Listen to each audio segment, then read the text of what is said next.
All right, so welcome to the second MEL talk. I think the first one went really, really well. I think I learned, I'm always happy when I could learn, a lot at these events. I pick up so many pointers from our speakers and even the questions that the audience ask. So I'll jump right into this session. So it's a little backstory on Erica and I. We met in our freshman year at ORU in college. Both had a mutual friend who had mutual friends, and we met in a group. And for some reason, she and I just started to talk, and we had a lot of commonality in different things, and just became really, really good friends over the years. And I remember, I don't know if you remember this, but we had a conversation about finances, because I was an international business major, and she was a social work major at the time. And somehow we got to talking about finances, and she was telling me about her portfolio that she had, and she was like super young at the time, and she had a good chunk of money saved. And I was very intrigued. I was like, yo, how? Like, why? Like, what did you do? And she was like, she just was very responsible and disciplined with her savings and with her funds. And she had a financial manager that kind of looked over her entire portfolio and whatnot. So I remember like kind of being inspired at that time in my life to really, want to put myself in the position that she was in, independently, and what she was able to do for herself. So talk about like, those early days when things were good. One of the things I want you to talk about is like, what were your plans at that point, like in your life? I know like, you had a good amount of money saved. Things were going well with the family and everything that you were doing. What at that point in your life, what were your goals, your career goals then? Well, like Charles said, we did we did go to ORU together. He's the only reason why I actually was able to pass biology. He assisted in the test taking. But anyways, no, but as he was saying, I did have some money. It was very little that was given to me from my uncle. He had passed away, and then my dad reached out to a financial advisor, and so taught me how to continue to invest it. And the financial advisor was always talking about how that investment was like my golden egg, my nest egg. But everything kind of changed in 2008, when everything kind of crashed and the economy took a different turn. But I wanted to graduate from college. I wanted to be able to open up my own resource center and then agency, and really just kind of give back, like Mark was talking about, being able to have money, but also investing it and giving it and sewing it back into the community. So that was kind of my goal. And I wanted to buy a house by the time I was 21, which I did. You did? Which I did. She did. And you were supporting your family at the time, and you guys were doing really, really well. So when everything kind of went left, how did you keep it together? Like, what was, I guess, the thing that helped you from not kind of going crazy and losing your mind?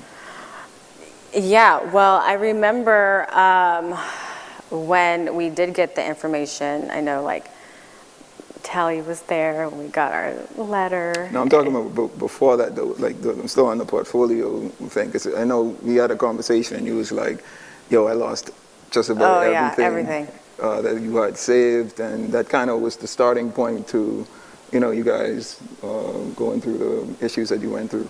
Well, I think one of the things that helped me was I had to stop looking at money as my source, and I had to start looking as God as my source, because your circumstances can always change.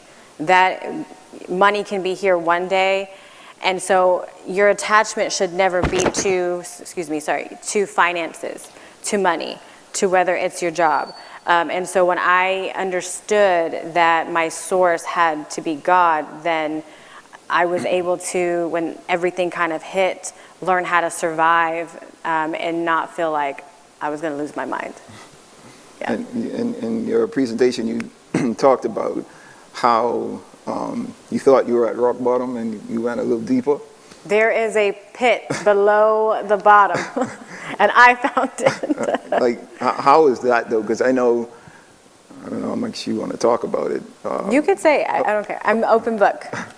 So, she was engaged at one point to get married, and Oh, I know you're going to say that. Oh, Go ahead, it's okay. We'll talk later. I'm sorry. No, go ahead. I was engaged to get married. And so everything was going well, and she was, at a point where she had already picked out the dress, and like everything was, and like all of this was going on around the time where like everything was kind of imploding. And, at least for me, being a friend, I was able to look at her and say, well, at least she has someone there to support her and help her, along the way. I might not have 100% agreed with who he was, but as a friend, you support your friends in their decisions and whatnot. But nonetheless, she was happy, so that was a bright spot in her life. So when that didn't work, and we kind of, I think you broke it off a couple of months before the wedding. Everything was supposed to happen, and everything was planned, and you had to, inform the family of what was going on. And obviously, everyone wants to know why, and I'm sure that was difficult for you. So just kind of talk about that process, with adding on to, the financial issues that you were having. How was that entire situation for you? Well, I remember, I know Teresa had called me, and then you called me, and it was like they were calling to check on me. And I don't even think I said anything. Like when I said hello, that I just like broke down crying. And Chiro's not the type of person who is really sensitive in situations like that. He was like, whoa, but maybe we should talk later. But, Teresa was amazing. She flew out and spent time with me. But I really, you almost feel like if you have those moments where you feel like you're drowning and then it just kind of like, everything feels like it's, continuing to just make you sink. Like there's this anchor on your ankle or something and taking you down. But again, I did have a moment when I met him. He was a professional athlete. And so it was kind of like one of those things where, now I will be very honest.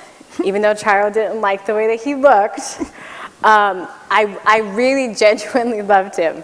And at the same time, it was nice to know that somebody could take care of me. But then that's when God always has those situations where it's like you have to pass your test. And my test was always having to reestablish in me that my source can never be anybody else but God. And it brought me to my knees when it's like you feel like, I hit depression, I hit the anxiety thing, I hit feeling like ashamed. And, my brother's a couple years younger than me. He was married, he had kids. And so I kind of felt like all my friends are married and, you don't want to even put anything on Facebook like your status is single because that's how it's been this entire time. And so it was really hard, but I really threw myself into work. I threw myself into serving. I threw myself into everything that I felt like I did not want to do. I did differently, except for I fell in love with food really bad. And even with that, like the last 6 weeks or so, I had to like do a challenge because when they were talking about the balance of things, like you can't, with whether it's work or yourself, like I totally let myself go in that department. And I had to learn how to become whole in every area. So I just did a 6 weeks challenge and I lost 22 pounds. And I'm very proud of myself. Good job, buddy, good job. So, you went through all of that, and I'm sure that there were some principles that you followed, coming through those financial hard times and getting into starting your school and the businesses that you did. What one or two principles kind of really hit home for you, and you put them to work and you saw them working for you to pull you out of that situation that you were in? Okay, I want to answer, but I want to say something really quick. When it came to the whole breakup thing and situation. Again, I got to see your dad, and I think we went to Houston or something. You guys had a ministry trip. And when he was asking me about my breakup, I remember he gave me like a big hug, and he said, if you would have asked me, I would have told you no. He goes, because when your vision is clouded, you can't see things. And a lot of times when you're in it, you don't see. But if you ask people that actually care about you, you know, like basically what should I do? Or you have someone that has wisdom, that really has like your best interest at heart, you'll see things differently. But I was so just like, I had made certain goals for myself. Like I wanted to be married by the time I was 30. I'm still almost 30. And so, you know, I had all these goals that I wanted to do. And we put unrealistic expectations on ourselves that we try to meet, and it just causes unnecessary stress. But for the principles that I use, that getting the school together, one of them I would have to say is just making a commitment to what I was doing and sticking to it. A lot of times we say that we want to do things, or like whether it's working out or whether it's making time to rest or things like that, or whatever the case is, and we don't stick to what we say we're going to do. And so I had to make that commitment, no matter the cost, no matter what it was going to, what it needed from me. I was determined to stay committed to the commitment that I had made and follow through with it. And of course, obviously, it's been successful. The other thing is that I had to stick to is it didn't matter who told me no. I knew what God had told me to do, and so I just went on what God said. A lot of times I got told no when I first put in my application to apply for my licensing in California. In 2010, they were not licensing anybody at all. And so they had told me, and literally the lady laughed on the phone to me. She's like, you're not going to get licensed this year. We're too backed up with applications. You're not going to get licensed. I said, well, she's like, maybe in a year or two, because it's that backed up. And I remember hanging up the phone and talking to God and praying and fasting. And then in October of 2010, she's like, I don't know why I can't get you out of my head, but your application has been sitting on my desk since June. And if you can be ready in November, I'm going to come and look at your location, and if everything's good, then I'll license you. And so I don't ever take no for an answer. Like, if God tells you something, then that's what you go on. So now you've started this business, and you know you're still not making any salary. How did you sustain yourself through even that period? Like, you know, you moved past losing everything, now into this new phase of your life, found a new purpose and created a business for yourself. But obviously you had to build a brand and maintain the brand. How was that period for you, that period of building? Well, it was definitely difficult, especially like when you really don't know what you're doing. Like I had no clue what I was doing. I told Charlie, like when we first started like getting our logos and stuff together, my first one looked like, so my center is called World Changers Academy. And so we had a world, and we wanted to make it out of people, but my people look like Big Hero 6 on the shirt. And so that's how I first started. But it was just a lot of,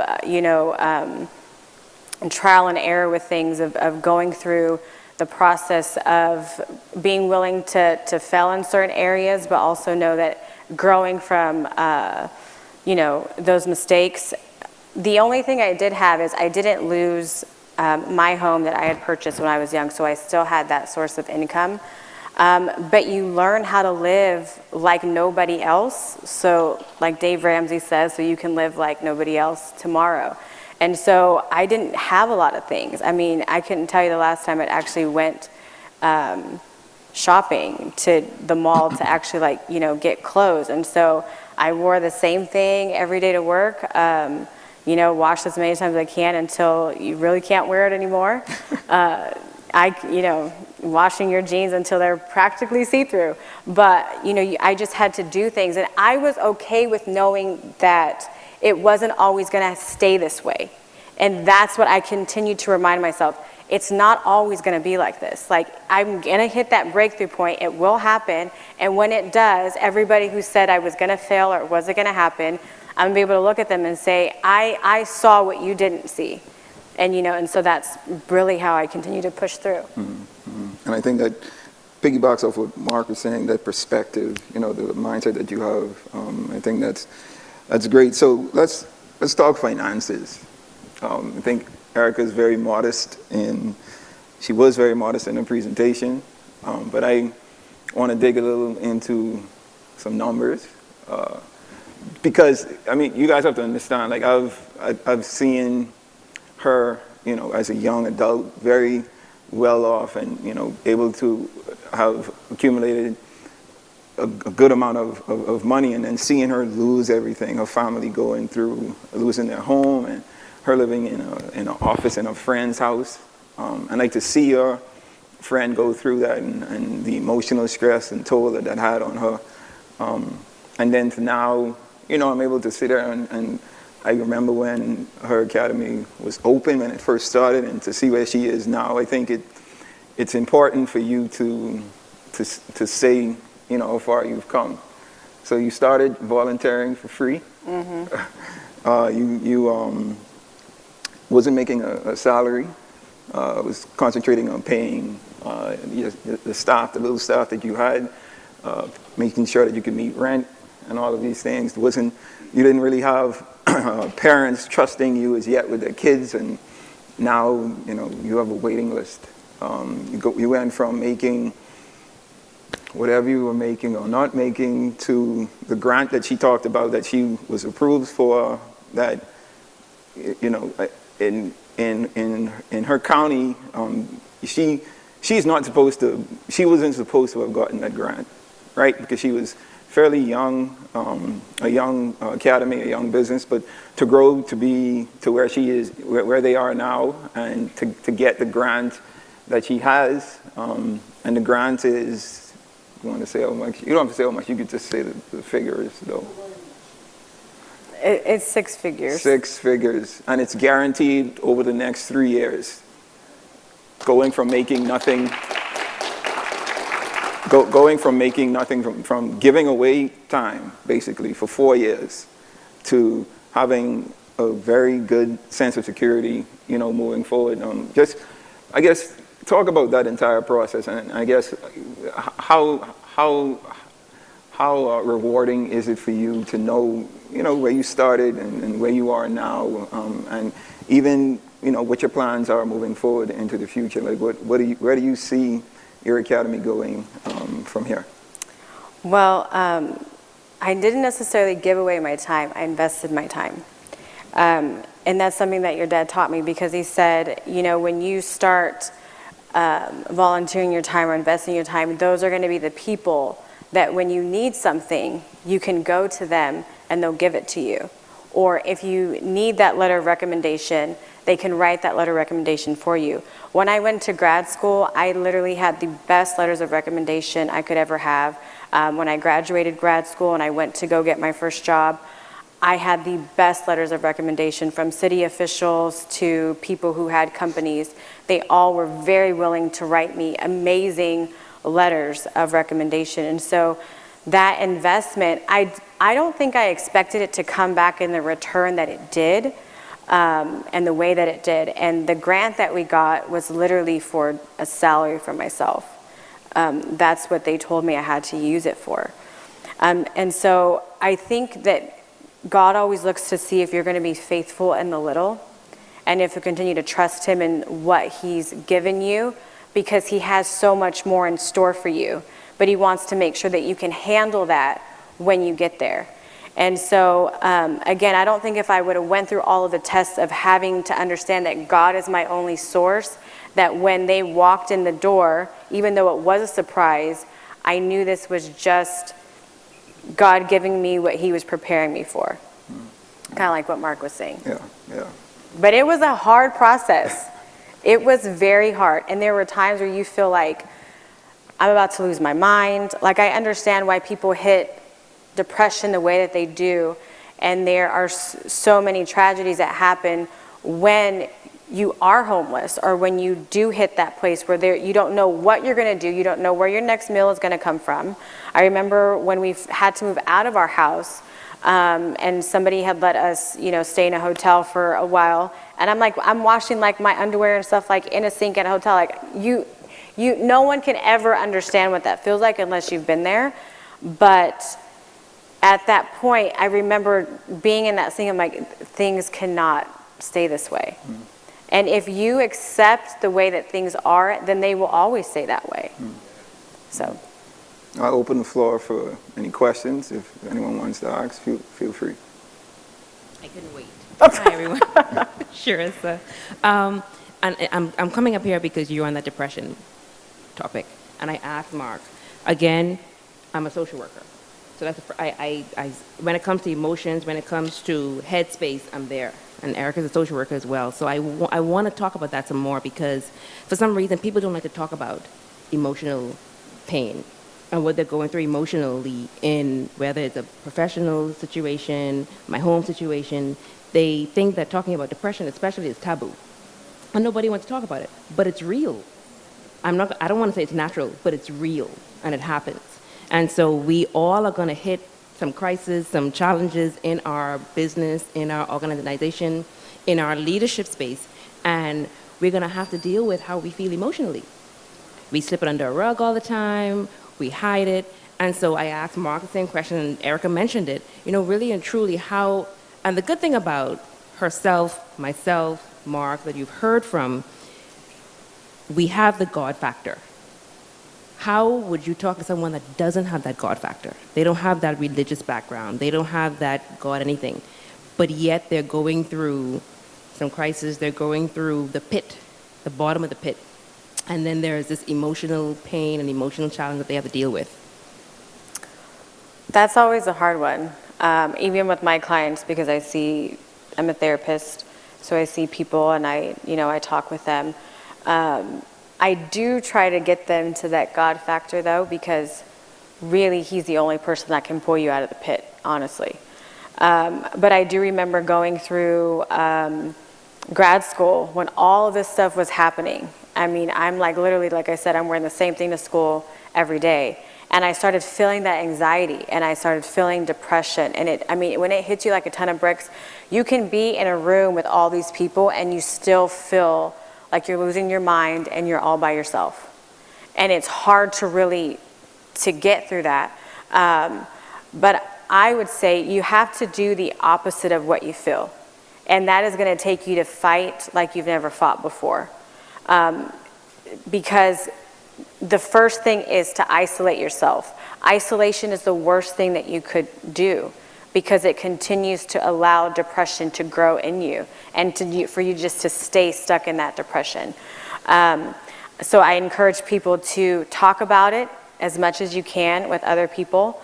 Not somebody that's going to sit there and pity you, but someone that's going to say, come on, let's get up, let's go do something. Like, fortunately, when I was going through like my breakup, like I said, Trissa flew out. She came to see me, and we went to every place. I didn't want to go, but I had somebody that said, I'm going to stick by your side and I'm going to help you through this. You need that type of person, not somebody that's going to sit there and buy you Rocky Road ice cream and watch all the saddest movies of everybody that just broke up, right? So you don't need something like that.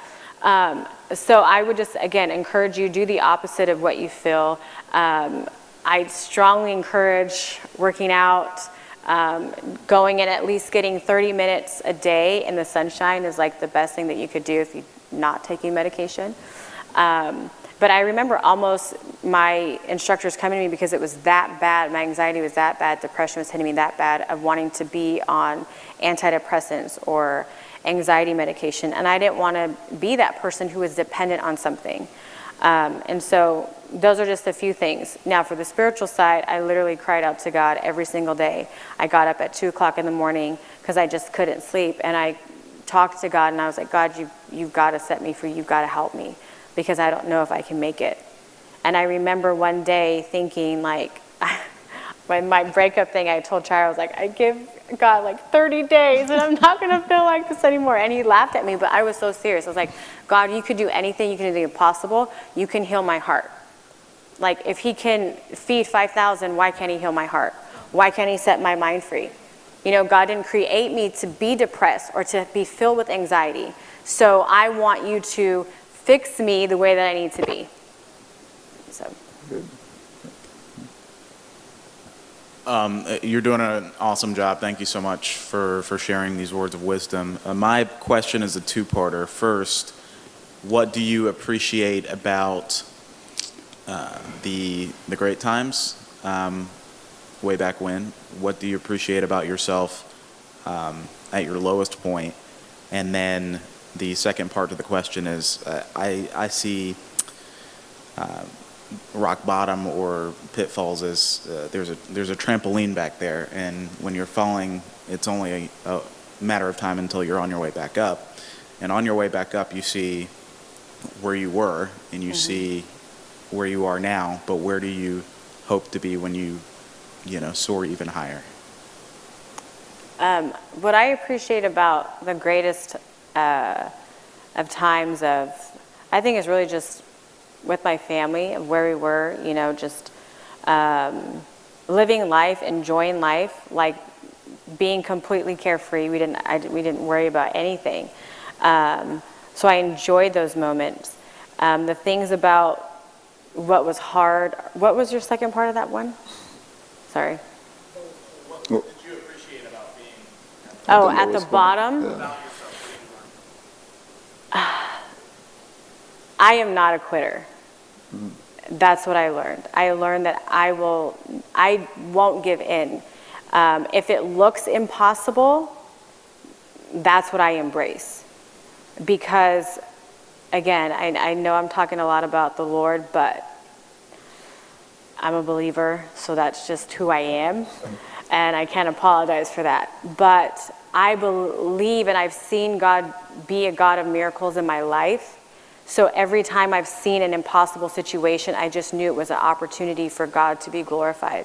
And that's all I really want in my life. I want every time I come in contact with somebody for them to think like she's Jesus' little sister, like we're like BFFs. Like that's what I want. Was her nickname? Where I see myself going, like Mark was talking about, I wanted to have like 3 to 4 different streams of revenue coming in. So I've got the 3. I definitely want to open more centers. And I'm going, when I get back, I have a meeting to talk about another business that I want to do. Oh, I didn't talk about that. So, that I want to do. And so I have a meeting with a CEO when I get back, because I want to be able to leave. I'm not married. I don't have any kids. And I want to still leave a legacy for like my niece and my nephews and my future children, because I will have them one day. There you go. So. How did you choose your college? How did I what? Choose your college. How did I choose? My parents did. Oh, man. So, Erica, talk to me about the role models, inspirations, and examples that inspire you as a businesswoman to pursue not only the current businesses you have, but the ones you envision for your future. Who are they? So, obviously, Myles Munroe, he was such a big influence in my life. And when I was even doing my whole business plan, I was emailing him, and I told Charlie the other night, I said, I emailed your dad, and I was late in California, and he was in the Bahamas, and it was like an immediate response. And I was like, why is this guy up? Like, it is like 3 a.m. over there, and he's like emailing me back. And we went back and forth, back and forth, back and forth. And he asked me a lot of challenging questions, some of them that I was like, thinking like this was rude, that's offensive, like why are you like questioning me so much? And after I was able to answer all of those questions, then he told me, you're ready. And so he was definitely a major influence in my life. I really like Dan Cathy because I want to own a Chick-fil-A one day. That's my goal, my next goal to do that. But he was just influential because he actually started making chicken sandwiches for his mom's daycare. And that's how Chick-fil-A started to come about. And so he's passed away now, but he gives back so much to the community. And that's something that I want to do, is I want to be able to give back. So those are probably the two major influencers in my life. Pastor of Kingdom Nights Ministry in Phoenix, Arizona. My question is something you just touched on. Dr. Myles Sr., at what point did you meet him, and how did he fit into your life as your inspiration? Because I kind of believe that he's the reason we're all here. I mean, he's touched all of us in some way or fashion. At what point did he enter into your life? Did you meet him, hear about him, video, or whatever?